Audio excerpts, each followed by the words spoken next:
Hello there, you beautiful people. So in the last video, you got stuck right in and used the most powerful tool on the Linux operating system.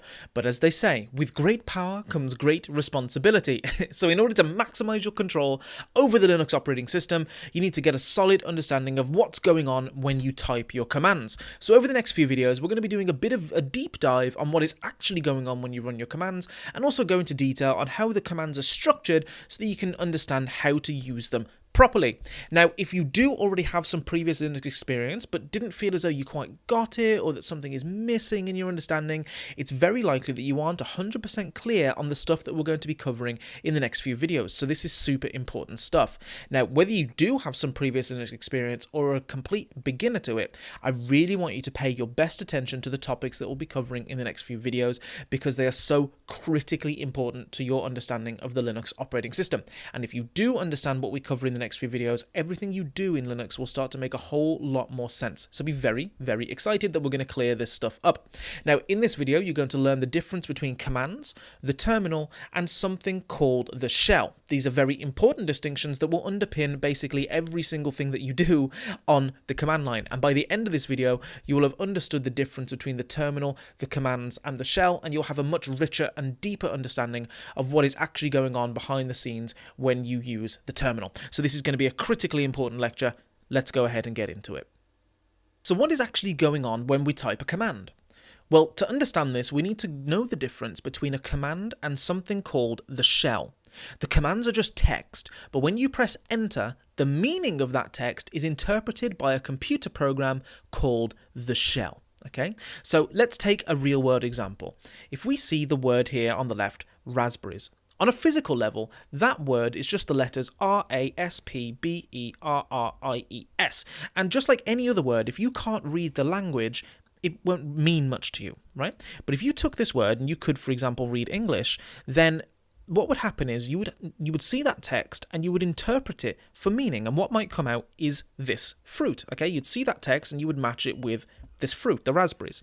But there's a process in the middle of interpreting that text into specific meaning, and that is the job of the shell. Okay, so to make this a bit clearer, let's say you took the word gift, okay, and you read that word using the English language, and the meaning that might come out might be the idea of giving someone a present or something on their birthday. Okay, so you might get this meaning coming out from reading the word gift. But instead of reading it in English with an English shell, so we call it, let's say you took exactly the same word, gift, but this time you read it with a German shell.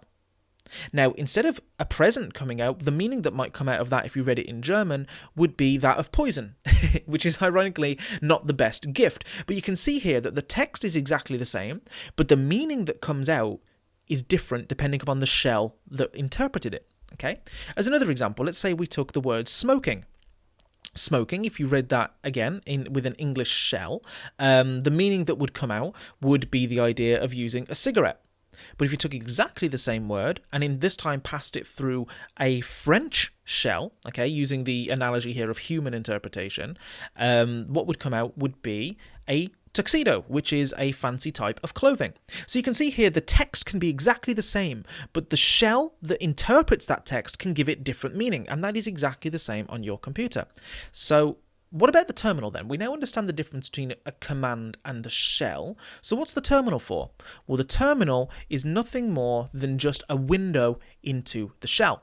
So let's make this a bit easier to understand. So if I asked you, how would you type commands onto your shell without opening the terminal? Well, you couldn't, right? And that's exactly what the terminal is. The terminal is kind of like the middle piece in between using in between typing commands and submitting them to the shell. You can't really type commands anywhere unless you've opened a terminal, and that's all it is. What you're doing is you're typing commands in the terminal, and you press enter, and then they are submitted to the shell. So the terminal is kind of like the middle piece, okay? And there are actually different types of shells. So the different types of shells, just like there are different types of human languages, can actually interpret the same command in different ways. But fortunately, there is one type of shell which has which is the most common type, which is called the bash shell. So if you've ever heard the term bash shell scripting or bash scripting or something like that, it means writing programs and writing scripts that can be read by the bash shell. Now, Linux, most Linux distributions use the bash shell, and Ubuntu definitely does by default. So that's something to bear in mind, that there are different types of shells on Linux. They can interpret commands in different ways, but the most common one is the bash shell. So there we are. We've got some standardization there. So to summarize, commands are really just the text that you type in the terminal, and when you press enter, that text is interpreted by the shell. Now the shell is a program that translates that text into actions for the computer. Now this means that different shells can actually interpret the same text differently, which might cause some problems, but fortunately most Linux machines use the bash shell, so there is consistency across most machines. And as we said as well, the terminal is just a window to the shell. It's just the middle piece that allows you to type your commands and submit them to the shell. And as a bonus piece of information, your commands are actually also case sensitive. So if you type a command in all uppercase, if the shell isn't expecting to see that, it will probably give you an error. So you need to make sure that things are spelled in exactly the correct way. Okay, which has the benefits of allowing you to have more options, because slight differences can give different functionality, but it means you have to be really careful on how you actually type your commands if you want them to work the way you want them to. Now, what's coming up next is, because we're going to spend a lot of the time in this course typing commands and submitting them to the shell, I don't want you to go through this course and just have to memorize loads and loads and loads of different commands, just like pretty much every other course makes you do. What we're going to do is we're going to take a bit of time to understand what commands actually are and how they are structured, so that you can start to see a pattern behind everything. You can start to look at the commands as a type of language rather than just random text on a screen that you've got to memorize. Now, it's likely you'll probably not have been shown this before, so this is going to be a complete game changer in how that you actually approach learning the Linux operating system and learning the terminal. So I really can't wait to show you this. It's going to be really, really, really helpful. So for all that goodness, I'll see you in the next video.